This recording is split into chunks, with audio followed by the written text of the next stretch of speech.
हो गया।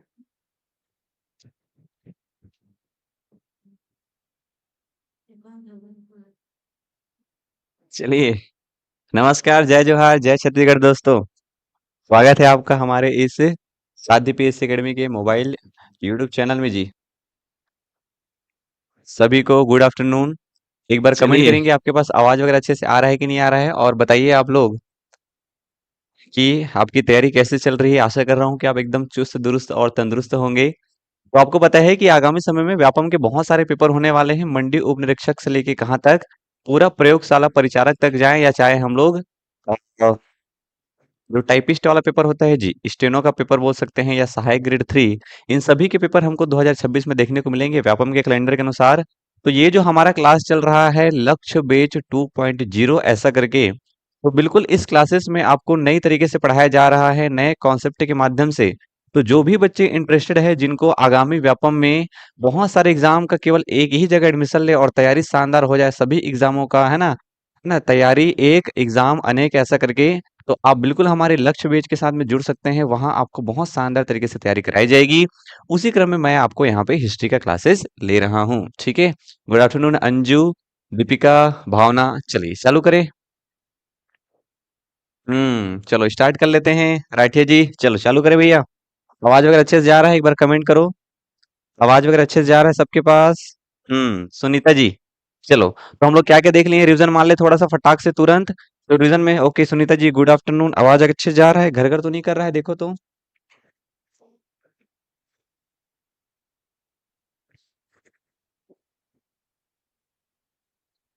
ना मैं प्रयास किया हूँ कि इसको थोड़ा दूर रखूं माइक को, ताकि आपके पास अच्छे से आवाज जाए। चलो, तो शुरू में हम लोग देखे थे भारत के इतिहास के बारे में, सामान्य परिचय पाठ्यक्रम वगैरह के बारे में देखिए हमको क्या क्या पढ़ना है, प्राग ऐतिहासिक काल से लेके ऐतिहासिक काल। ठीक है, गुड आफ्टरनून हेमलता राज जी। और साथ ही साथ में हम लोगों ने ये देखा है कि प्राचीन काल में किसके किसके बारे में पढ़ना है, मध्य काल में और ऐतिहासिक काल में। उसके बाद हम लोगों ने नेक्स्ट देखा कि हमको क्या क्या, जैसे कि पाषाण काल देखने को मिलेगा, और पाषाण काल का जो मानव है वो एकदम इनिशियल मानव है, शुरुआती मानव है, जो कि अभी अभी जानवर से क्या बना है ना, इंसान बना है ऐसा बोल सकते हैं। तो शुरुआत में अगर सबसे पहले क्या कर रहा है, वो बिल्कुल शिकार करके भोजन कर रहा है या कंदमूल खा रहा है। थोड़ा सा जैसे डेवलपमेंट हुआ, तो जो पूर्व पाषाण काल से हम लोग मध्य पाषाण काल में आए, तो पशुपालन करना चालू कर रहा है, और पशुपालन में उसको थोड़ा बहुत ग्रोथ देखने को मिला, अब पशु ज्यादा हो गया, तो उसको किसानी करना चालू कर रहा है उत्तर पाषाण काल में। और किसानी कर रहा है ना, कृषि की शुरुआत हो गई, पशुपालन वहीं पे चल रहा है, रहना चालू कर दिया है। अब उसकी ज़रूरत बढ़ रही है धीरे-धीरे, कहीं जाना है तो वापस भी आना है, तो पहिए का आविष्कार हो गया, है ना? ऐसा करके हम लोग देखे हैं। और यही सब चीज़ें हमको एक गाँव में देखने को मिलती है, तो ग्राम संस्कृति की भी शुरुआत कब हुई है, तो नवपाषाण काल में, ऐसा करके हम लोग देखे हैं। ठीक है? Good afternoon. थोड़ा-सा ग्रो और करते हैं हम लोग पाषाण काल से, तो हमको ये जो पत्थर का प्रयोग कर रहे हैं, अब वो लोग थोड़ा-सा डेवलप होके धातु का प्रयोग करने लग गए। और शुरुआत में जो धातु उनको ज्ञान हुआ, उसको बोलते थे तांबा। उसके बाद जो समय आया उसको बोलते हैं ताम्रपाषाण काल, तांबा और पाषाण दोनों का समय, ऐसा करके। तांबा में वो लोग धीरे से क्या मिला दिए, टीन। और तांबा में जब धीरे से टीन मिलाए तो वो बन गया कांसा। और कांसा वाली सभ्यता को ही बोलते हैं सिंधु घाटी सभ्यता, और आज हम लोग उसी के बारे में पढ़ रहे हैं, सिंधु घाटी सभ्यता में। तो सिंधु घाटी सभ्यता के बारे में थोड़ा सा बेसिक बेसिक देखे हम लोग कि सिंधु घाटी सभ्यता कब का समय था, कौन आदमी इसको खोजा है, और वहां से क्या क्या मिला है करके। ठीक है, 3 टॉपिक देखे हैं हम लोग कि सिंधु घाटी सभ्यता जो है वह ये कहाँ कहाँ अपने को देखने को मिलता है, ऐसा करके ये जी, सिंधु घाटी सभ्यता में कौन-कौन से जगह है, यही बहुत इंपॉर्टेंट है, आप लिख लिए, है ना? गुड आफ्टरनून सभी को। और उसके बाद ये देखिए कि वहाँ से क्या-क्या मिला हुआ है। बिल्कुल इसी प्रकार आपको बहुत अच्छे तरीके से पढ़ाई करनी है। और आगे बढ़ेंगे हम लोग, तो सिंधु घाटी सभ्यता की जीवन शैली देख रहे हैं, जिसमें सामाजिक जीवन में समाज के बारे में देखेंगे कि समाज में क्या-क्या चल रहा है। आर्थिक जीवन में देख रहे हैं कि पैसा कहाँ से आ रहा है, राजनीतिक जीवन में देखेंगे कहाँ से शासन हो रहा है। और धार्मिक जीवन में पढ़ने वाले हैं कि धर्म का कितना महत्व है, क्या वो लोग शंकर भगवान का पूजा करते थे कि विष्णु भगवान का पूजा करते थे, ऐसा करके जो भी आगे की चीजें हो सकती है देखेंगे। चलिए, तो सबसे पहले हम लोग देख रहे हैं सामाजिक जीवन। और सामाजिक जीवन में मैं आपको क्या बताया हूँ, तो सामाजिक जीवन में हम लोग ये देखे हैं कि परिवार कैसा है, तो परिवार चल रहा है मम्मी का राज चल रहा है परिवार में। मनोरंजन के लिए पासा खेलते हैं, शिकार करने जाते हैं पुरुष लोग। और नगर नियोजन में मैं बताया आपको कि नगर नियोजन की कैसी है, उत्तम व्यवस्था है, एकदम मस्त व्यवस्था है नगर नियोजन की। अगर नगर नियोजन की बहुत अच्छी व्यवस्था है, इसका मतलब पानी की भी अच्छी व्यवस्था होगी। पानी की भी अच्छी व्यवस्था है और पानी की अच्छी व्यवस्था होने के लिए हमको पक्की नालियाँ चाहिए। तो बिल्कुल पक्की नालियाँ दिख रही है और पक्की नालियों के लिए कम से कम पक्की ईंटें भी तो चाहिए जी। तो पक्की ईंटों और उन्हीं पक्की ईंटों से बना है क्या? पक्की सड़कें और ये सड़कें बिल्कुल समकोण पर काटने वाली सड़कें हैं। ऐसा सीधा जा रहे हैं, एक रास्ता एकदम। तो समकोण पर काटने वाली सड़कें हैं, बिल्कुल ऐसा कोई साँप जैसा ऐसा-ऐसा वाला सड़कें नहीं है भैया। तो जिससे कि क्या हो रहा है, बहुत शानदार मैनेजमेंट देखने को मिल रहा है और जो घर के अंदर जब जाते हैं तो हमको देखने को मिलता है कि मस्त एक बड़ा आँगन बना हुआ है घर में। आँगन के चारों ओर एकदम मस्त घर बने हुए हैं, है ना? घर के अंदर जाते हैं तो सेपरेट रसोई है, सेपरेट शौचालय है, घरों के अंदर रोशनदान देखने को मिल रहे हैं। तो जो भी डेवलप हम लोग सोच सकते हैं, जितना डेवलप हम लोग अभी की ओर देखते हैं कि हाँ यार, ये सारी चीज़ें हमारे घर में होनी चाहिए।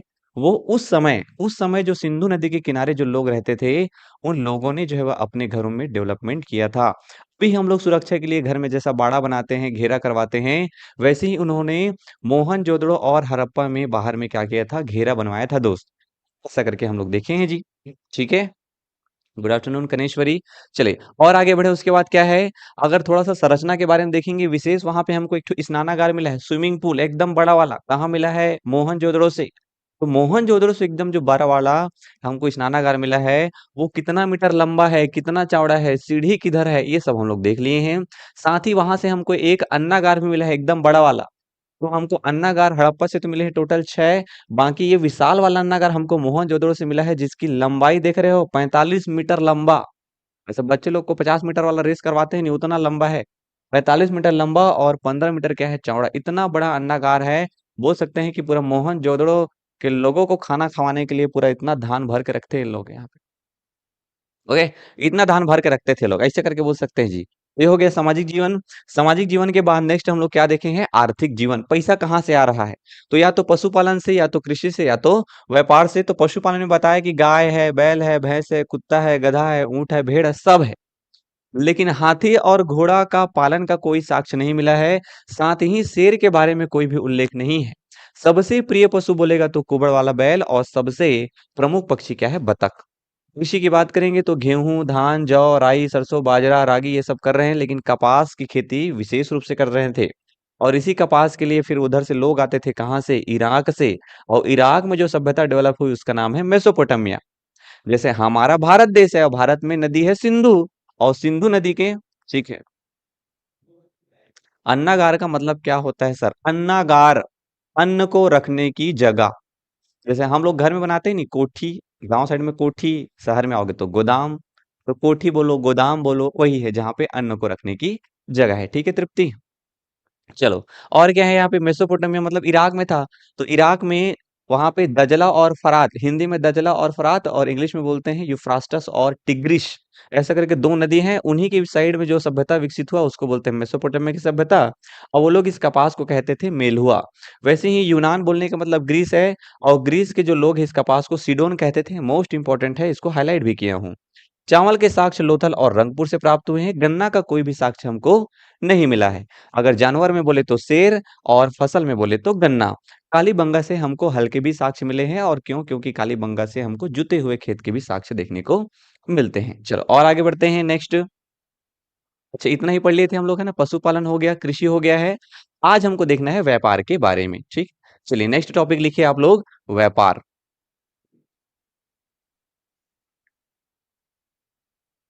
चलिए नेक्स्ट टॉपिक लिखिए, व्यापार। व्यापार, ये। चलिए, व्यापार पढ़ने से पहले थोड़ा-सा सोचते हैं हम लोग कि अभी-अभी पाषाण काल खत्म हुआ है और पाषाण काल के बाद नवपाषाण काल में आए हैं। पाषाण काल में हम लोग ज़्यादा पशुपालन करते थे, और थोड़ा अंतिम-अंतिम में आए तो कृषि करना चालू किए, तो कृषि से फ़ायदा ज़्यादा हो रहा था। तो इसलिए जब हम लोग सिंधु घाटी सभ्यता में आए तो कृषि ज़्यादा करना चालू कर दी। समझ रहे हो? जब हम लोग पाषाण काल में थे तो पशुपालन ज़्यादा होता था, उसके थोड़ा-सा कृषि होता था, व्यापार तो बिल्कुल नहीं था। लेकिन थोड़ा समय में जब ग्रोथ किए और हम लोग आए सिंधु घाटी सभ्यता में, तो अब क्या ज़्यादा हो रहा है? तो अब पहले नंबर में आ गया है कृषि, कृषि सबसे ज़्यादा हो रहा है। दूसरे नंबर में क्या हो रहा है? पशुपालन। और बिल्कुल कम मात्रा में क्या देखने को मिल रहा है? व्यापार। इसको कभी-कभी जमाने के लिए पूछ देता है कि सिंधु घाटी सभ्यता में सबसे ज़्यादा क्या होता था? तो सबसे ज़्यादा होता था कृषि, दूसरे नंबर में क्या होता था? पशुपालन, और तीसरे नंबर में क्या होता था? व्यापार, ऐसा करके, ठीक है? पशुपालन और कृषि हो गया है व्यापार। अब व्यापार में सोच के देखो कि शुरुआत में व्यापार है तो शुरू से ही तो एकदम सिक्का-विक्का डेवलप नहीं हुआ होगा। जैसे अभी हम लोग कागज के सिक्का है ना, सर ये मेंस में आया था लिखने के लिए इतना ही लिखना है। जी बिल्कुल, हरीश कुमार जी। इतना कॉन्सेप्चुअल बताने का पर्पस ये है दोस्त कि आपको जब मेंस वगैरह की आप तैयारी करें तो वहाँ पे आपको लिखना रहता है। तो लिखने के लिए आपको जब क्रम से पढ़े रहते हैं ना तब हमको लंबे समय तक याद रहता है वो। इसलिए इतना डिटेल में और कॉन्सेप्ट के माध्यम से आपको बताता हूँ मैं ताकि आपको याद आसानी से हो जाए चीज़ें। ठीक है हरीश जी? चलो, तो व्यापार व्यापार में ये बोल रहा था मैं कि शुरुआत का टाइम है अभी-अभी। तो शुरुआत में सोच के देखो क्या व्यापार एकदम ज़्यादा डेवलप हो जाएगा क्या शुरुआत में ही? नहीं, धीरे-धीरे उसको समय लगेगा व्यापार को डेवलप होने में। है ही नहीं यार। अभी क्या चल रहा है यहाँ पे एकदम कृषि का जलवा है, कृषि सब लोग कर रहे हैं, लेकिन व्यापार अभी उतना डेवलप नहीं हुआ है। तो व्यापार में शुरुआत में जैसे कि क्या हो सकता है अगर हम लोग सोचेंगे, अगर शुरुआत में सिक्का नहीं है, तो इसका मतलब ये राधे राधे रजनी, ठीक है? इसका मतलब ये है कि शुरुआत में जो सिक्का नहीं है, तो होता रहा होगा कि एक वस्तु तू दे भाई और दूसरा वस्तु क्या? मेरे से ले करके।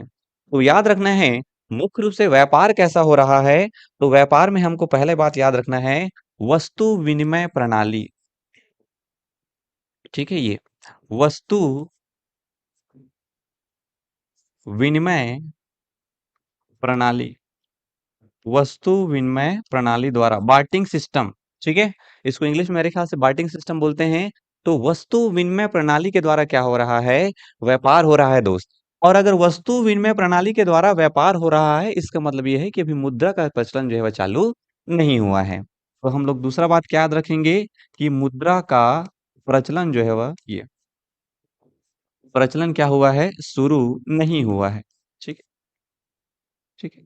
मुद्रा का प्रचलन जो है वह इस समय शुरू नहीं हुआ है। हमको यहाँ से कोई भी विशेष रूप से मुद्रा जो है वह प्राप्त नहीं हुई है। ऐसा करके ध्यान रखना है यार। तो ये हो गया व्यापार में 2 बातें आराम से याद हो जाएगी अपने को। ठीक। चलो, अब व्यापार ये लोग करेंगे मुख्य रूप से तो चलो घर में जो भी खाने-पीने की चीज़ है वो तो आप लोग उगा ही सकता है आदमी जो उगने लायक है। लेकिन जो मुख्य रूप से धातु वगैरह है, ठीक है? गुड है ना? Good afternoon. मुख्य रूप से जो धातु वगैरह है, जो हम लोग कहीं से आयात करते हैं क्योंकि धातु हर जगह मिलेगा ऐसा पॉसिबिलिटी तो नहीं है। भाई सोना हर जगह मिलेगा क्या? नहीं। लेकिन खाने की चीज़ तो तुम लगभग-लगभग सभी जगह उगा ही सकते हो। या तुमको मान लो जाए पालक खाने का मन कर रहा है, तुम्हारे साइड नहीं मिल रहा है, तो बिना पालक के भी काम चल जाएगा। लेकिन अब कहा मोला सोना पहिनना है, सोना ले मोर बर ऐसे करके बाई एकदम अड़ दिस। ओकर बर तो लाइन लगिस। तो थोड़ा-सा याद रखना है कि धातुओं को आयात करते थे ये लोग। वहाँ कहाँ से धातु आयात करते थे ये इसके बारे में थोड़ा-सा अपने को देखना है जी, ठीक है? है ना? तो ध्यान रखना है कि वस्तु विनिमय प्रणाली द्वारा क्या हो रहा है? व्यापार हो रहा है और मुद्रा का प्रचलन शुरू नहीं हुआ है। विदेशी व्यापार के साक्ष्य प्राप्त हुए हैं। ये विदेशी व्यापार के साक्ष्य, ठीक? विदेशी व्यापार के साक्ष्य जो है वो हमको क्या हुए हैं? प्राप्त हुए हैं। आपको मैं बताया हूँ कि लोथल जो है वह एक गोदी बाड़ा शहर था, जिसके कारण वहाँ से समुद्र के माध्यम से हम लोग फ़ारस की खाड़ी हो गया, इराक हो गया, ईरान हो गया, मेसोपोटामिया हो गया, मिस्र हो गया, यूनान हो गया, इन सब साइड क्या करने जाते थे? व्यापार करने जाते थे। और यहाँ पे हमको फ़ारस की खाड़ी के मुहर वगैरह भी मिले हैं, ये भी हम लोग देखे हैं। मुख्य रूप से जो सवाल पूछता है, वो सवाल ये रहता है कि धातु जो है हम लोग कहाँ-कहाँ से मँगाते थे? ठीक है, धातु का आयात। सवाल इसमें है, धातु का आयात। धातु का आयात हम लोग कहाँ-कहाँ से करते थे? ठीक है? धातु का जो आयात है, वो हम लोग कहाँ-कहाँ से करते थे? तो धातु के आयात में जैसे देखूँगा मैं, तो ये मान लो जाए क्या है भारत है, ठीक है? इधर थोड़ा ध्यान से देखना, ये क्या है मान लो जाए भारत है। तो भारत के बाद ये वाला जो एरिया है ये पाकिस्तान है। पाकिस्तान के बाद ये क्या है अफ़गानिस्तान। अफ़गानिस्तान के बाद जो मिलेगा वो है ईरान और ईरान के बाद जो मिलेगा वो है इराक। ये क्या है? इराक। ठीक है? और इराक के बाद और ऐसे आगे जाऊँगा, तो मुझे क्या मिलेगा? यहाँ पे मुझे मुझे मिलेगा मिस्र। तो मिस्र को क्या बोलते हैं? इसी को बोलते हैं इजिप्ट। थोड़ा मैं आपको बता रहा हूँ, ताकि आपका दिमाग अच्छे से काम करे। तो ये मिस्र है, इजिप्ट। यहाँ पे क्या है? इराक। यहीं पे और आगे जाएँगे तो मिलेगा यूनान, ठीक है? यूनान, ग्रीस ऐसा करके। और ये क्या है? पाकिस्तान, अफ़गानिस्तान, ईरान, इराक करके। तो यहीं से हम लोग क्या कर रहे हैं? सामान ऐसा मँगा रहे हैं। ओके? और थोड़ा ये राजस्थान से और थोड़ा ये कर्नाटक, 4 जगह याद रखना है। चाहे तो इसको थ्योरी जैसा लिख सकते हैं और चाहे तो थोड़ा मैथ से लिख सकते हैं ताकि हमको आसानी से याद हो भाई, ठीक है? चलो थोड़ा मैथ ऐसे लिखेंगे हमको ताकि अच्छे से याद हो करके। है ना? लिखने के बहुत सारे तरीके हैं, लेकिन हम लोग उन्हीं तरीकों का प्रयोग करेंगे जो कि हमारे फोटोग्राफिक मेमोरी बनाएं। तो क्या लिखना है अपने को? धातु का आयात। ये धातु का आयात कहाँ कहाँ से हम लोग क्या क्या मंगाते थे।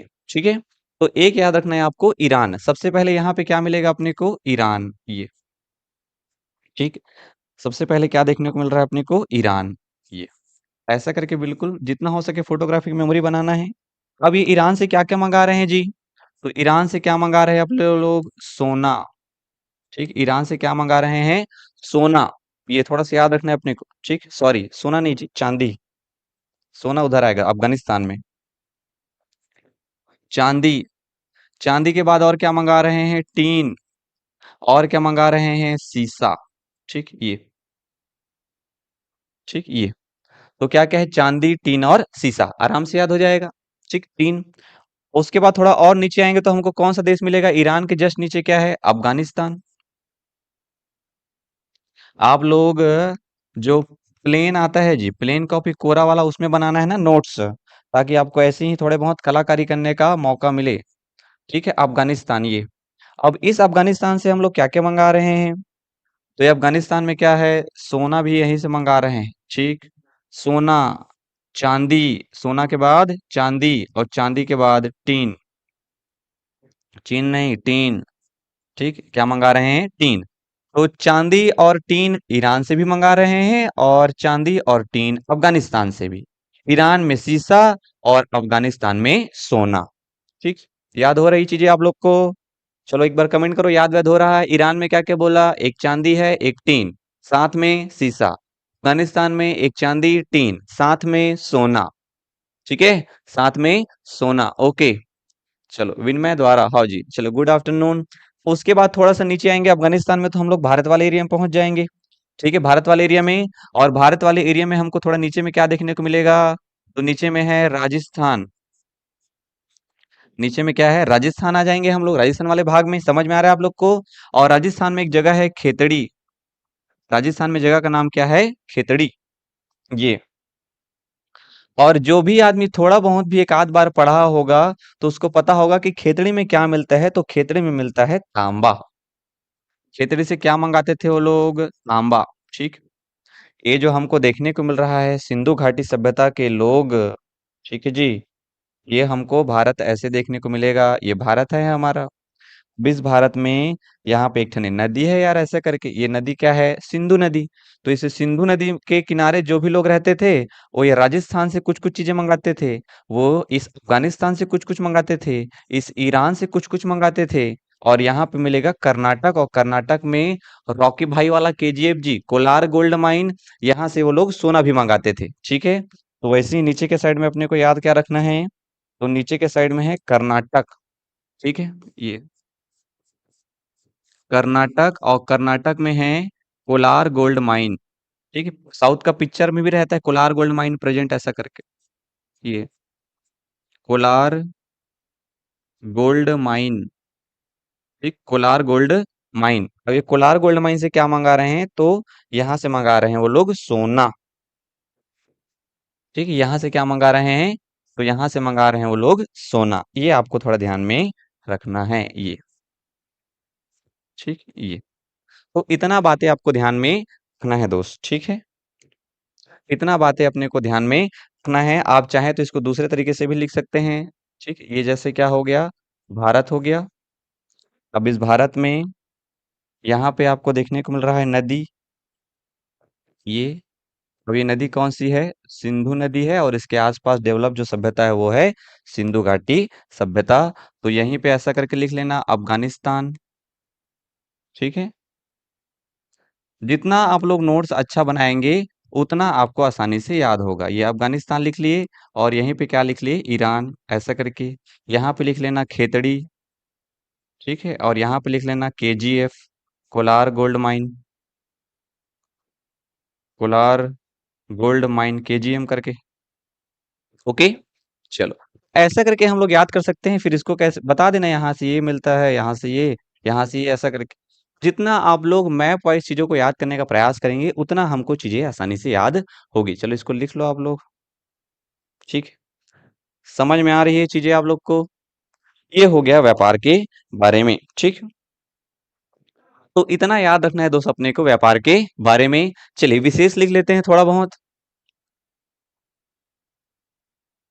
ठीक है, व्यापार में और क्या देखना है अपने को, विशेष। चलिए लिखिए विशेष। विशेष में हमको याद रखना है कि ये जो सिंधु घाटी सभ्यता के लोग थे एकदम खतरनाक टाइप के आदमी थे। खुद तो व्यापार कर रहे हैं, अच्छी बात है। अपने पास व्यापार करने के लिए लोगों को बुला रहे हैं, ये भी अच्छी बात है। और कहीं जाके व्यापार कर रहे हैं, ये भी अच्छी बात है। लेकिन जैसे ब्रिटिश लोग भारत में आके भारत के कुछ क्षेत्रों को कब्जा कर लिए और हमको बना लिए, या यहाँ के क्षेत्रों को बना लिए अपना उपनिवेश, कॉलोनी, क्या शब्द है, उपनिवेश या कॉलोनी बना लिए जैसे भारत में, वैसे ही ये सिंधु घाटी के सभ्यता के लोग ये अफगानिस्तान में जाके वहां के एक क्षेत्र को कब्जा कर लिए जिसका नाम था सोर्तगुई। भी इसके बारे में देखेंगे थोड़ा सा। ठीक है, विशेष में क्या याद रखना है, तो विशेष में याद रखना है आपको कि अफगानिस्तान, ठीक है, अफगानिस्तान के सोर्तगुई,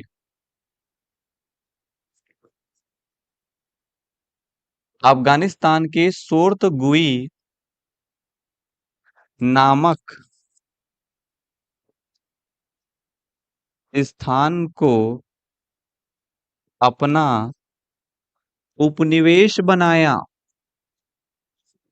उपनिवेश बनाए थे। ठीक, अब यहाँ पे उपनिवेश शब्द आया है, उसको थोड़ा देखेंगे अभी हम लोग। ठीक है, तो याद रखना है कि ये जो सिंधु घाटी सभ्यता के लोग हैं, इन्होंने कहाँ जाके अपना एक उपनिवेश बनाया था, तो सोर्तगुई, वेरी वेरी इंपॉर्टेंट है, वेरी वेरी इंपॉर्टेंट है। सोर्तगुई कहाँ है, तो आपको ये पूछेगा कि सोर्तगुई जो है वह कहाँ है, तो ये सोर्तगुई कहाँ है, अफगानिस्तान में। और ये सोर्तगुई क्या है, तो ये सोर्तगुई सिंधु घाटी सभ्यता के लोगों का एक उपनिवेश था। और उपनिवेश को इंग्लिश में बोलते हैं कॉलोनी। और कॉलोनी बोलने से हमको चीजें थोड़ी जल्दी याद हो जाएगी, जल्दी समझ में आ जाएगा। तो जैसे अगर मैं बोलूं कि तुम्हारे घर के आइट साइड में कॉलोनी बनी है जी ऐसे करके, तो तुमको क्या ख्याल आता है, क्या उस कॉलोनी में तुम्हारे आसपास के लोग रहते हैं, कि उस कॉलोनी में नॉर्मली कोई बाहर से आया हुआ आदमी रहता है। तो सामान्यतः यही देखने को मिलता है, अगर शहर वहर में कोई कॉलोनी है तो उस कॉलोनी में कोई बाहर से आया हुआ आदमी रहता है। और उस कॉलोनी के क्या होते हैं, अपने नियम कानून होते हैं। वहां बोलते हैं ना सोसाइटी के रूल है रेगुलेशन है करके, अपने नियम कानून होते हैं। तो कॉलोनी मतलब ऐसा करके याद रखना है कि वह क्षेत्र जहां पे स्थानीय निवासी नहीं रहते हैं, कहीं बाहर से आए हुए लोग रहते हैं और उस क्षेत्र में अपना नियंत्रण स्थापित करते हैं, उसको क्या बोलते हैं, कॉलोनी। साथ ही साथ में ये भी याद रखना है कि उस क्षेत्र का जब हम लोग आर्थिक, सामाजिक और राजनैतिक दोहन करते हैं तो उसको बोलते हैं उपनिवेश। अब ये आर्थिक का मतलब क्या है, आर्थिक मतलब वहां के जो भी खनिज संसाधन है उसका जब हम लोग दोहन कर रहे हैं, मान लीजिए जिस कॉलोनी में रह रहे हैं उस कॉलोनी के आसपास क्या है, कोई खनिज मिल गया, तो उसमें भी किसका अधिकार है, उस लोगों का अधिकार है। सामाजिक मतलब क्या, समाज में कुछ कुछ परिवर्तन कर दे रहे हैं, सामाजिक नियम कानून, वहां जो आसपास नियम कानून है उसको नहीं मान रहे हैं, हम लोग अपना नियम चालू कर दिए वहां पे, वो क्या हो गया, सामाजिक दोहन हो गया। वैसे ही राजनीतिक दोहन क्या है, तो राजनीतिक दोहन क्या है, वहां पे जो सिस्टम चल रहा है राजनीति का, जो शासन तंत्र का, उसको खत्म कर दिया और हम लोग जाके वहां पे क्या कर लिए हैं, कब्जा। तो थोड़ा सा उपनिवेश के बारे में याद रखना है। उपनिवेश में क्या हो रहा है, जब कोई क्षेत्र के लोग किसी अन्य क्षेत्र पे जाके, है ना, वहां पे अधिकार करके जब उसका सामाजिक, राजनीतिक और आर्थिक दोहन करते हैं तो उसको बोलते हैं उपनिवेशवाद। हिस्ट्री में हम लोग जब आगे और बढ़ेंगे, जब ब्रिटिश हमारे ऊपर, है ना, हमारे हमारे देश को क्या बनाते हैं, ब्रिटिश ने अपना एक उपनिवेश बनाया था। तो ब्रिटिश हमारे यहाँ आए और हमारा सामाजिक दोहन किया, हमारे समाज के नियम कानून को बदला, हमारा आर्थिक दोहन किया, जो भी पैसा यहाँ से ले जा सकते थे ले जाके गए, और यहाँ पे हमारा राजनीतिक दोहन भी किया। हमारे पूरे सिस्टम को क्रैश करके उन्होंने अपना सिस्टम यहाँ पे लागू किया। ठीक है, चलो बताओ इतना समझ में आया कि नहीं आया। तो ये उपनिवेश शब्द समझ में आया आप लोग को। ठीक, ये उपनिवेश शब्द समझ में आया, इसको इंग्लिश में कॉलोनी सिस्टम बोलते हैं, कॉलोनियल। ठीक है जी, तो इतना आपको ध्यान में रखना है। ये हो गया व्यापार के बारे में। चलो आगे बढ़ें।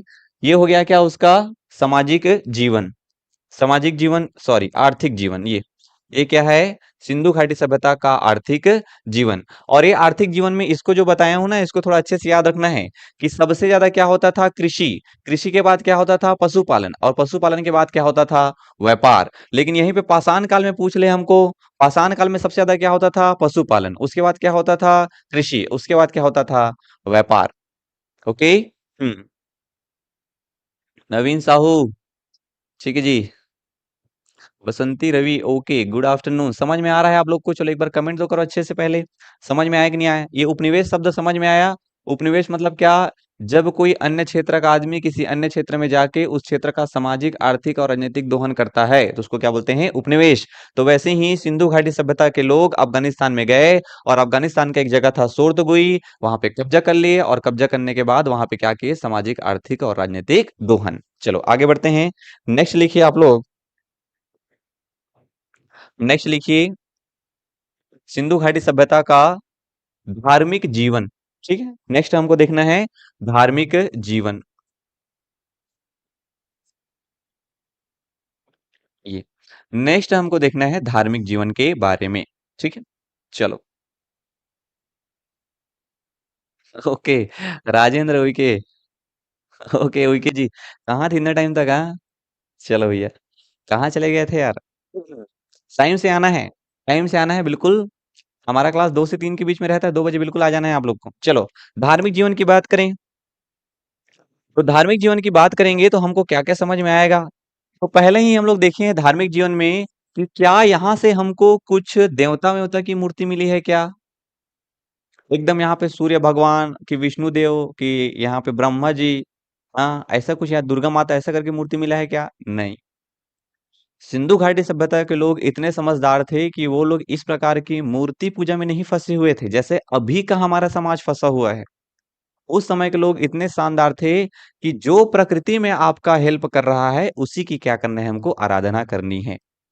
जैसे प्रकृति में क्या है, तो प्रकृति में पशु पक्षी जो है वो उनका हेल्प कर रहे हैं तो पशु पक्षियों की पूजा करते थे। प्रकृति में वो लोग, जैसे पानी गिर रहा है तो पानी की पूजा करते थे। एकदम शानदार वाला सिस्टम चल रहा है उस समय, कोई दिक्कत वाली बात नहीं है। ठीक है जी। तो याद रखना है अपने को कैसे, कि वो लोग किसके उपासक थे धार्मिक जीवन में, प्रकृति के उपासक थे, प्रकृति की पूजा करते थे। तो याद रखना है धार्मिक जीवन में प्रकृति के उपासक, ये प्रकृति के उपासक किसकी उपासना करते थे, तो प्रकृति की उपासना करते थे दोस्त। ऐसे करके ध्यान में आपको रखना है। अब प्रकृति में क्या आएगा, तो प्रकृति में क्या है, पशु पक्षी है। तो उन्हीं सब पशु पक्षियों की क्या कर रहे हैं, वो पूजा कर रहे हैं। कुबड़ वाला बैल तो बताया ही हूँ, एकदम उनका प्रिय है। कुबड़ वाला बैल हो गया, बतख हो गया। तो केवल उनको खाना है ऐसी वाली बात नहीं है, मांसाहारी शाकाहारी दोनों थे। लेकिन वो केवल और केवल किसकी पूजा करते थे, प्रकृति की पूजा करते थे। ऐसा करके आपको ध्यान में रखना है। ठीक है, किसके उपासक थे, तो प्रकृति के उपासक थे दोस्त। और प्रकृति के उपासक थे तो पशु पक्षी, पशु पक्षी और वृक्षों की पूजा करते थे। ओके। अगर हम लोग उनके धार्मिक जीवन की बात करेंगे तो वो लोग जो है वह प्रकृति के उपासक थे, पशु पक्षी और वृक्षों की पूजा करते थे। ऐसा आपको ध्यान में रखना है। साथ ही साथ में एक बात और ध्यान रखना है, उन्होंने क्या दिखाया है, उन्होंने ये दिखाया है कि एक महिला है जिसके गर्भ से पौधे जो है वह जन्म ले रहा है, ऐसा करके दिखाया गया है।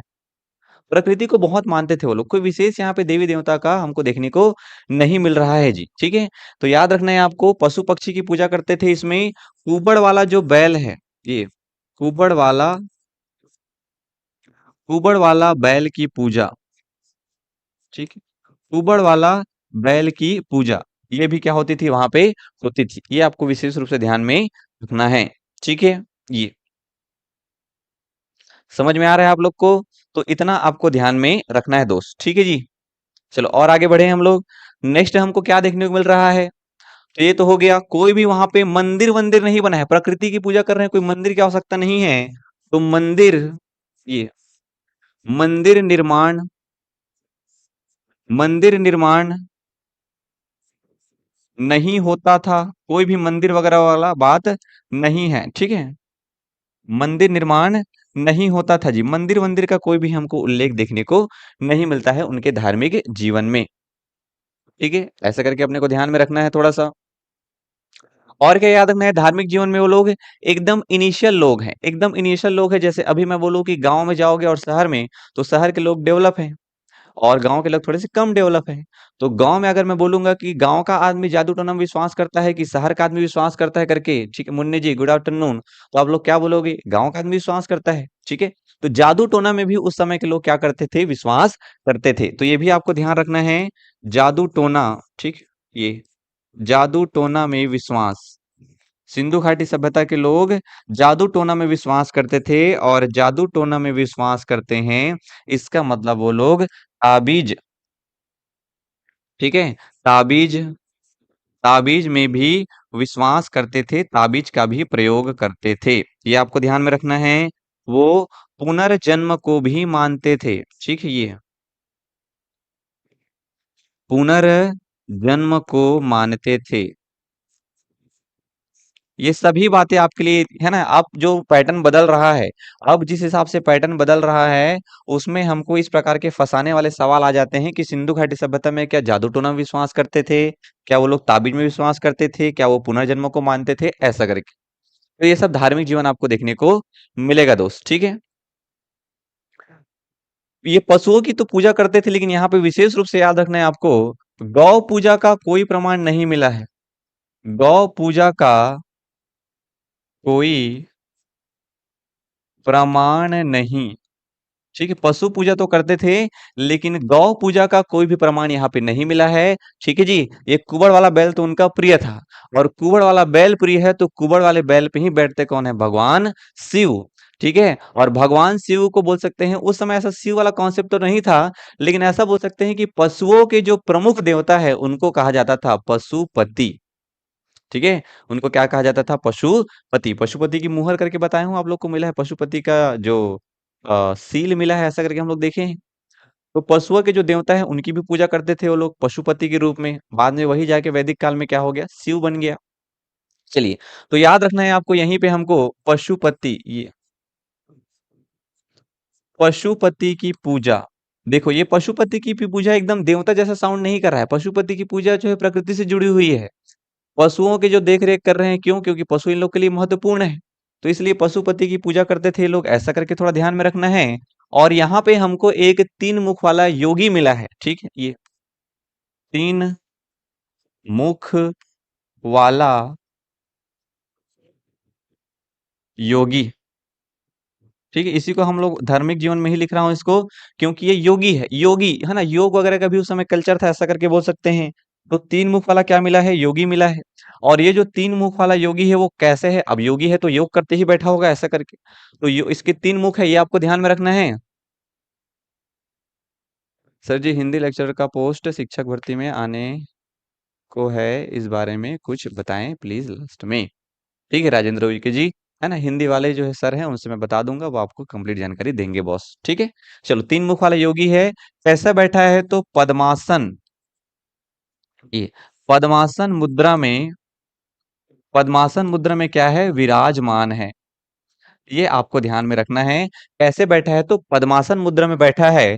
और पूछता है कि ये जो 3 मुख वाला योगी है ना? अगर ये मान लो ऐसा डायग्राम बना हुआ है, जैसे ये क्या हो गया? एक जो भी हो गया, मतलब संरचना जैसे पत्थर-वत्थर है, जो भी है। अब इसमें यहाँ पे एक तो 3 मुख वाला ऐसा योगी बैठा हुआ है, जो भी है ऐसा बोल सकते हैं ये, ठीक? ये यहाँ पे ऐसा 3 मुख वाला योगी बैठा हुआ है। अरे हँसना नहीं है, ठीक? अब ये 3 मुख वाले योगी के आइट साइड में क्या है? कुछ-कुछ जानवरों के चित्र बने हुए हैं। वो चित्र पूछता है भाई कि 3 मुख वाला योगी है, उसके साइड में कौन-कौन से जानवर हैं? तो इसके है ना, 3 मुख वाले योगी के आइट साइड में क्या है? जानवरों के चित्र बने हुए हैं, ये आपको ध्यान में रखना है, ठीक है? तो 3 मुख वाले योगी के समीप समीप जानवरों का चित्र, जानवरों का चित्र क्या है? उत्कीर्ण हुआ है। वो कौन-कौन से जानवर हैं, ये हमको याद में रखना है, ठीक है? वो हमको बिल्कुल याद में रखना है, बहुत इंपॉर्टेंट है, पूछता है इसको। तो जानवर में तुमको सबसे पहले बताना है जंगल का राजा, जंगल का राजा। चलो कमेंट करो, जंगल का राजा कौन? तो जंगल का राजा तुम लोग बोल रहे होगे शेर, लेकिन शेर के बारे में तो कोई उल्लेख नहीं हुआ है करके पहले ही बताया हूं मैं पशुपालन में।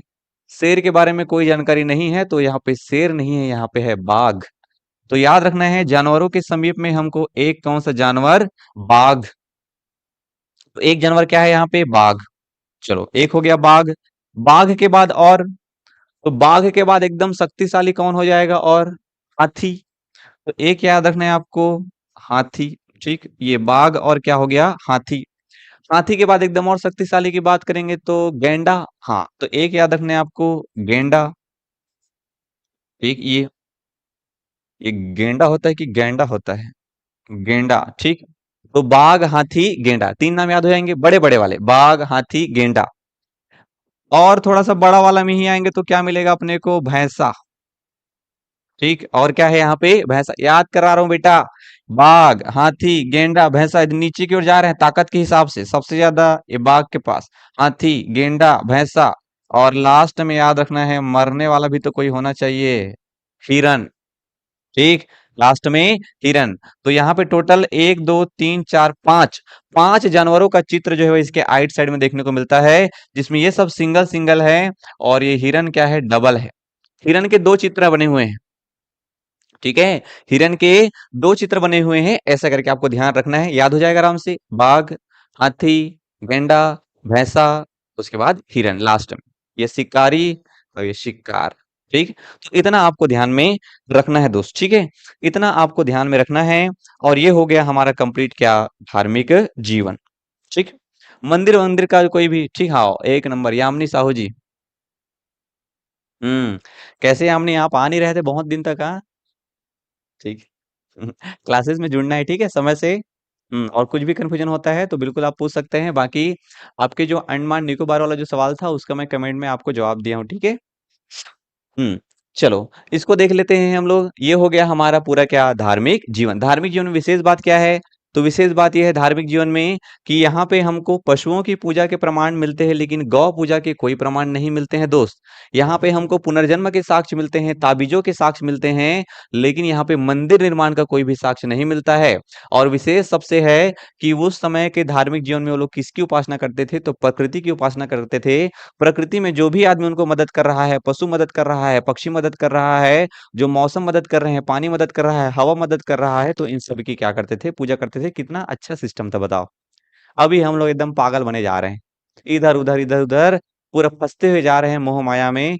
लेकिन जो एक्चुअल चीजें हमारी मदद कर रही है उसको हम लोग इग्नोर कर रहे हैं।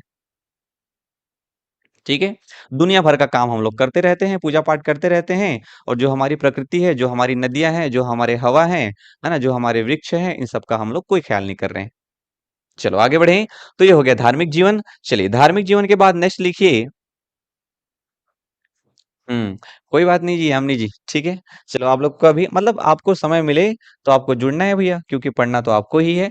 चलो नेक्स्ट लिखो, धार्मिक के बाद राजनैतिक जीवन, राजनैतिक जीवन। ठीक, राजनैतिक जीवन, ये राजनीतिक जीवन कैसा था? तो राजनीतिक जीवन बोलने का मतलब क्या है, राजनीति कैसे हो रही है, और राजनीति मतलब क्या, कंट्रोल कौन कर रहा है। क्या राजा का बेटा ही राजा बन रहा है, कि अभी जैसे चुनाव होता है वैसे भी कुछ चुनाव होने वाला सिस्टम था? क्या सबको कंट्रोल करने के लिए एक ही आदमी ऊपर में बैठता था, कि हर एक छोटे छोटे जगह में बोल देता कि यार इतना को तू देख ले, इतना को तू देख ले, इतना को तू देख ले, ऐसा करके? अभी जैसे पंचायती बॉडी जो है हमारी गांव में, वो जो भी निर्णय लेना है तो पंचायत क्या है उसमें प्रमुख है, ऐसा करके। समझ रहे हैं बात को? तो इस प्रकार की चीजें आपको देखने को मिल रही है, तो थोड़ा ध्यान रखेंगे राजनीतिक जीवन के बारे में। अच्छा, राजनीतिक जीवन के बारे में आपको ये बात मैं आपको बताया था कि वहां पे क्या हुआ है, पूरा शहर के शहर को घेरवा दिए हैं, ऐसा करके याद आ रहा है आप लोग को? पूरा हड़प्पा को घेरवा दिए हैं, पूरा मोहनजोदड़ो को घेरवा दिए हैं, किले के रूप में जी। तो क्या एक सिंगल आदमी का काम हो सकता है क्या? नहीं। वहां पे क्या चल रहा है, कोई ना कोई तो केंद्रीय सत्ता वाला होगा, कोई ना कोई तो सेंटर में बैठा होगा आदमी, जो सबसे थोड़ा बहुत कर लेता रहा होगा, और उस पैसे को जो है वह सबके विकास में खर्चा करता रहा होगा, जैसे अभी का सिस्टम हमको देखने को मिलता है। तो याद रखना है आपको एक ही बात यहाँ पे, कि केंद्रीय सत्ता के द्वारा क्या हो रहा है, वहां पे राजनीति का संचालन हो रहा है। क्योंकि किसी भी जगह में डेवलपमेंट करने के लिए किसी न किसी आदमी को तो कंट्रोल करना पड़ेगा।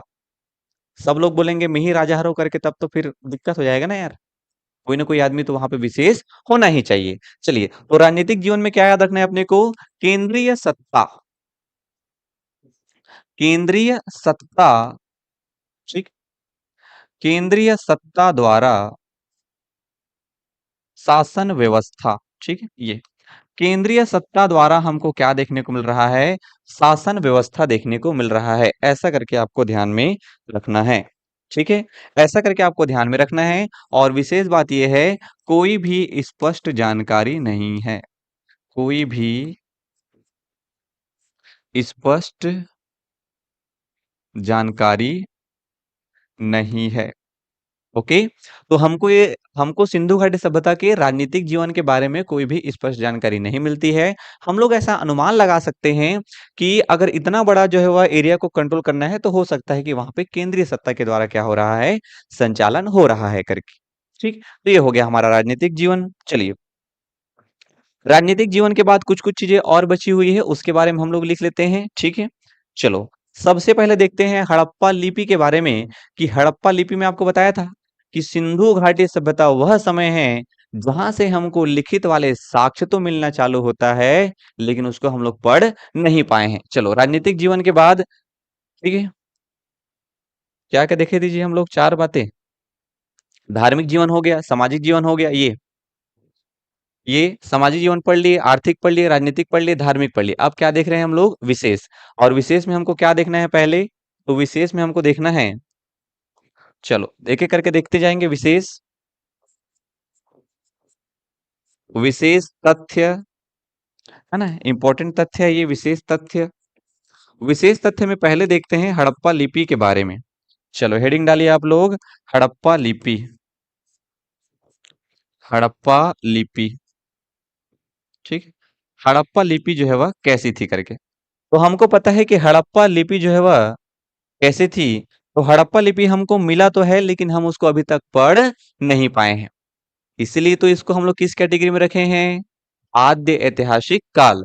क्योंकि आद्य ऐतिहासिक काल का क्राइटेरिया ही यही है, वह समय जहां से हमको लिखित साक्ष्य तो मिलता है, लेकिन हम उसको पढ़ भी नहीं पाए हैं दोस्त, ठीक है। तो यहाँ कहाँ कहाँ से हमको जो है वो इसके साक्ष्य हमको देखने को मिलते हैं। तो ये आपको बताया था कि हड़प्पा लिपि के बारे में आपको साक्ष्य कहाँ से मिला है, तो धौलावीरा से मिला है, ठीक है, धौलावीरा से मिला है। सिंधु सिंधु लिपि के साक्ष्य मुख्य रूप से कहाँ से मिला है? तो धौलावीरा, ठीक, ये धौलावीरा से प्राप्त हुआ है मुख्य रूप से, ठीक है। अगर आपको बोले कि सिंधु पट्ट लिपि, सिंधु पट्ट सूचना लिपि या सिंधु सूचना लिपि आपको कहाँ से मिला है, तो धौलावीरा से मिला है, ये ध्यान रखना है आपको। और क्या ध्यान में रखना है कि जैसे हम लोग लिखते किधर है, तो ये अगर लेफ्ट है और ये क्या है, राइट, तो हम लोग कैसे लिखते हैं? Left to right. लेकिन ये जो हड़प्पा लिपि है वो कैसे लिखते थे? तो वो लोग ऐसे लिखते थे, राइट टू लेफ्ट। विशेष रूप से ये जो है वह याद रखना है कि वो लोग कैसे लिखते थे, राइट से लेफ्ट। ऐसा कहा जा रहा है क्योंकि समझ तो नहीं आ रहा है, एकदम विशेष रूप से नहीं बोल सकते। ऐसा बोला गया है कि सामान्य जगहों में वो लोग लेफ्ट से राइट भी लिखते थे, राइट से लेफ्ट भी लिखते थे, लेकिन विशेष रूप से वो लोग क्या लिखते थे? राइट से लेफ्ट लिखते थे, ऐसा करके। और जैसे हम लोग अभी लिखने के लिए इन वर्णों का प्रयोग कर रहे हैं, है ना, ये एक वर्ण है, ये ऐसा कोई ना कोई वर्ण है। तो जैसे हम लोग अभी लिखने के लिए कोई वर्ण का प्रयोग कर रहे हैं, तो वो लोग लिखने के लिए वर्णों का प्रयोग नहीं करते थे, वो लोग चित्रों का प्रयोग करते थे।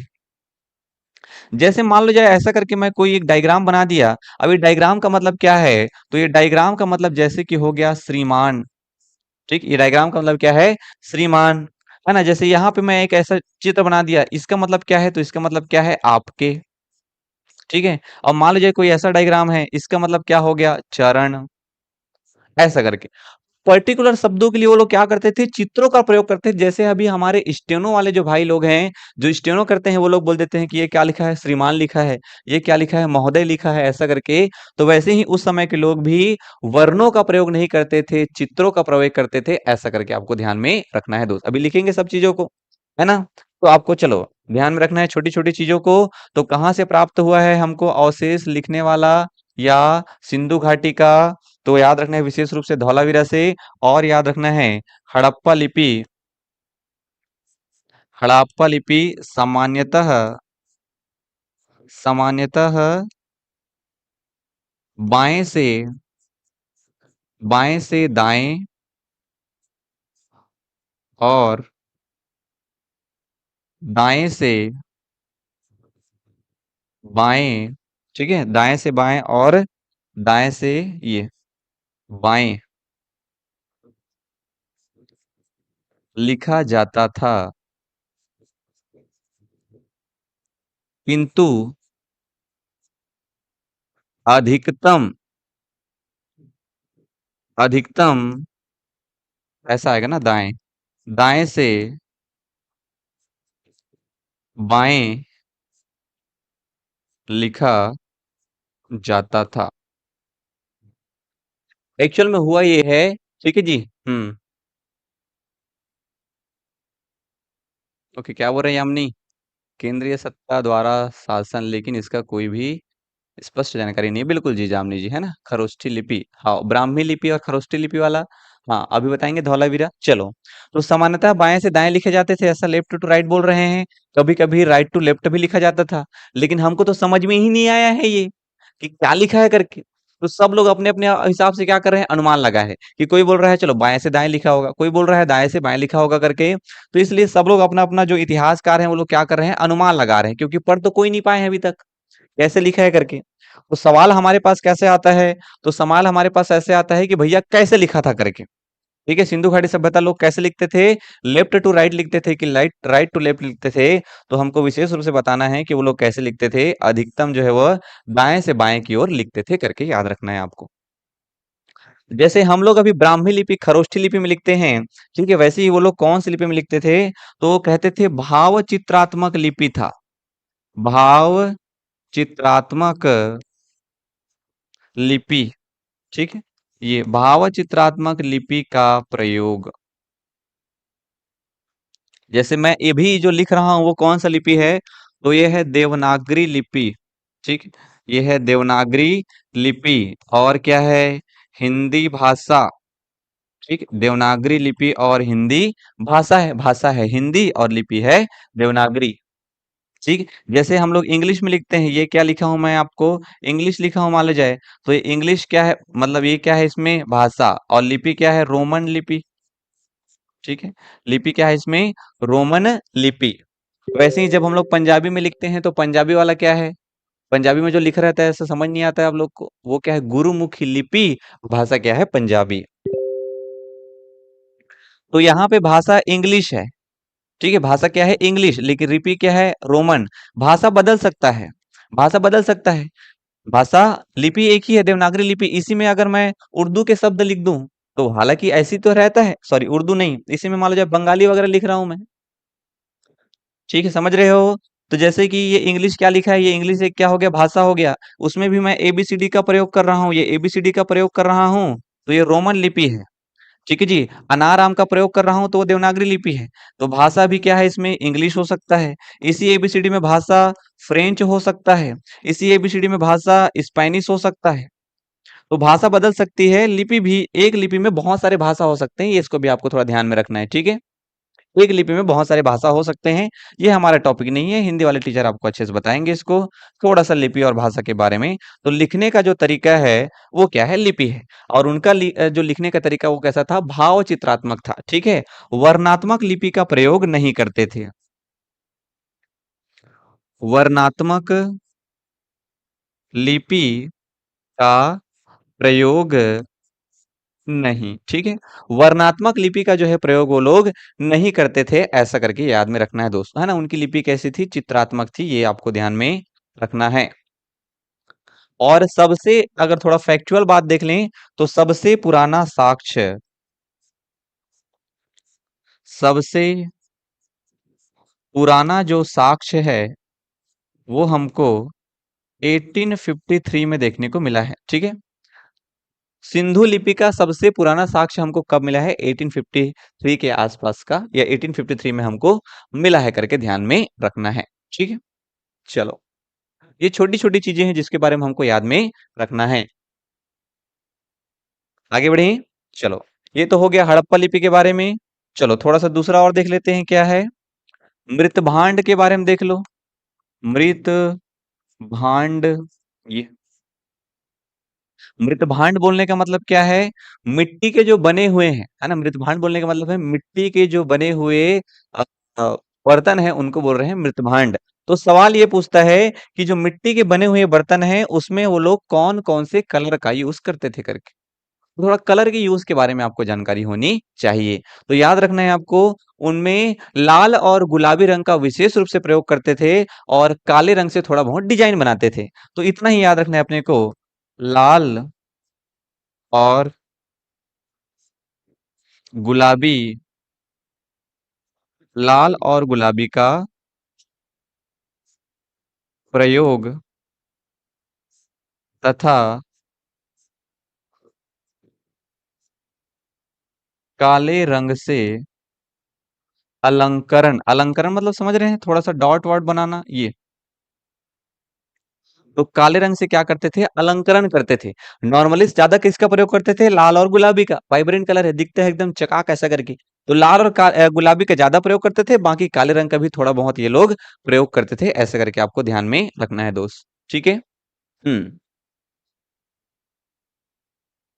वेरी गुड दामिनी जी, यामिनी, ठीक है? चलो और आगे बढ़े हम लोग। ये तो हो गया मृतभांड के बारे में, ठीक? और क्या है इसमें? थोड़ा मूर्ति-वूर्ति एक आठ आने बचा हुआ है, उसको देख लो।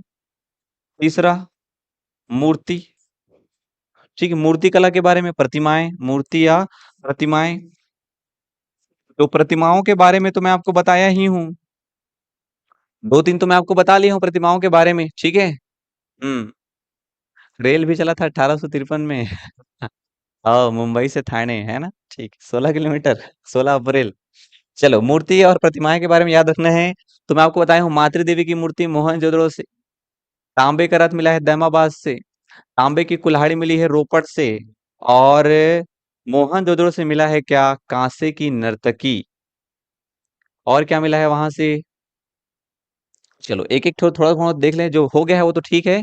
जो बचा हुआ है उसको लिख लेते हैं, क्या-क्या नहीं लिख पाए थे। तो 2 ही है यार, जहाँ से हमको मूर्ति विशेष रूप से याद रखना है। तो एक है मोहनजोदड़ो, मोहनजोदड़ो से नग्न नर्तकी जो कि कांसे की बनी हुई, ये लिख लिए हैं हम लोग। वहां से आपको 2 मानव आकृति भी मिले हैं जो कि तांबे के बने हुए हैं। तो प्रतिमाएं जो है वह लिख लीजिए मोहनजोदड़ो, ये सवाल आएगा देखना, मोहनजोदड़ो, ठीक है? मोहनजोदड़ो से। तो मोहनजोदड़ो से क्या-क्या प्रतिमा मिला हुआ है? मोहनजोदड़ो से एक मिला है नग्न नृत्यांगना, नग्न नृत्यांगना। और ये नग्न नृत्यांगना किसकी बनी हुई है? तो ये कांसा का बनी हुई है, ठीक है? किसकी बनी हुई है? कांसा। कांसा मतलब तांबा और टीन, ये आपको ध्यान में रखना है थोड़ा सा, ठीक है? यहीं से हमको क्या मिला है? तो यहीं से हमको मिला है भैंस और भेड़, ठीक? भैंस और भेड़। तो ये भैंस और भेड़ भी किससे मिलके बना हुआ है? तो ये भी याद रखना है, भैंस और भेड़ भी जो है वह कांसा से बना हुआ है, ठीक? और यहाँ से कुछ-कुछ हमको मानव आकृति मिला है, आदमी का भी आकृति मिला है, मानव आकृति। और ये जो मानव आकृति है वो किससे बना हुआ है? तो वो भी आपको देखने को मिलेगा, ये भेड़ हो गया, मानव आकृति जो है वो तांबा का बना हुआ है, ठीक है? तांबा, ये विशेष रूप से याद रखना है, इसको पूछता है। नृत्यांगना तो सबको पता है, नृत्यांगना सबको पता है, लेकिन कांसा, भैंस, भेड़, कांसा, मानव आकृति क्या? तांबा, ये याद रखना है मोहनजोदड़ो से। मोहनजोदड़ो के बाद एक याद रखना है अपने को, हड़प्पा। हड़प्पा से हमको छोटा-छोटा सा और जो छूट गया है उसको लिख लेते हैं। तो हड़प्पा से हमको याद रखना है, कुछ हमको खिलौने देखने को मिले हैं और वो खिलौने के रूप में हमको क्या देखने को मिल रहा है? बैलगाड़ी और इक्का गाड़ी, ठीक है? बैलगाड़ी और इक्का गाड़ी जो कि ना खिलौने हैं जी। कहाँ-कहाँ से? हड़प्पा और चहूदड़ो से, ठीक है? हड़प्पा प्लस चहूदड़ो, ये। हड़प्पा और चहूदड़ो से हमको क्या मिला है? तो यहाँ से हमको खिलौना मिला है दोस्त, ठीक है ये? खिलौना मिला है, ये किसका है स्पष्ट रूप से जानकारी नहीं है, मिट्टी, मेरे ख्याल से मिट्टी का होना चाहिए। और ये खिलौना में क्या मिला है हमको? इक्का गाड़ी, ठीक, इक्का गाड़ी। और क्या मिला है यहाँ पे? एक इक्का गाड़ी याद रखना है और एक याद रखना है आपको बैलगाड़ी, ये, ठीक है? इक्का गाड़ी और बैलगाड़ी। तो ये मृतभांड हो गया। मृतभांड के बाद क्या है? मूर्ति, ठीक है? वेरी गुड यामिनी, है ना? सारी चीजों को आपको ध्यान में रखना है। चलो लास्ट देख लेते हैं हम लोग अंतिम संस्कार के बारे में, कि वो लोग अंतिम संस्कार जो है वो कैसे करते थे करके, ठीक? चलिए नेक्स्ट लिखिए, अंतिम संस्कार। अंतिम संस्कार की प्रथा। ठीक। कैसे जो है वह अंतिम संस्कार करते थे, ये थोड़ा इंपॉर्टेंट हो जाएगा हमारे लिए, थोड़ा ध्यान में रखना है आपको इसको। अंतिम संस्कार की प्रथा। अंतिम संस्कार की प्रथा जैसे अभी हमको देखने को मिलती है कि हिंदू धर्म में या तो कभी दफना देते हैं, किसी को जला देते हैं। मुस्लिम धर्म में जैसे कि दफनाने का है, वैसे ही ईसाई धर्म में भी दफनाने का है। तो ऐसा करके अलग-अलग धर्मों में भी हमको देखने को मिलता है। उस समय ये लोग कैसे करते थे? तो उस समय ये लोग भी 3 विधियों का प्रयोग करते थे। ठीक है जी? अंतिम संस्कार में। तो एक तो हो जाएगा दाह संस्कार। दाह संस्कार मतलब समझ गए? ठीक है? दाह संस्कार। एक याद रखना है आपको क्या? पूर्ण समाधिकरण। पूर्ण समाधि।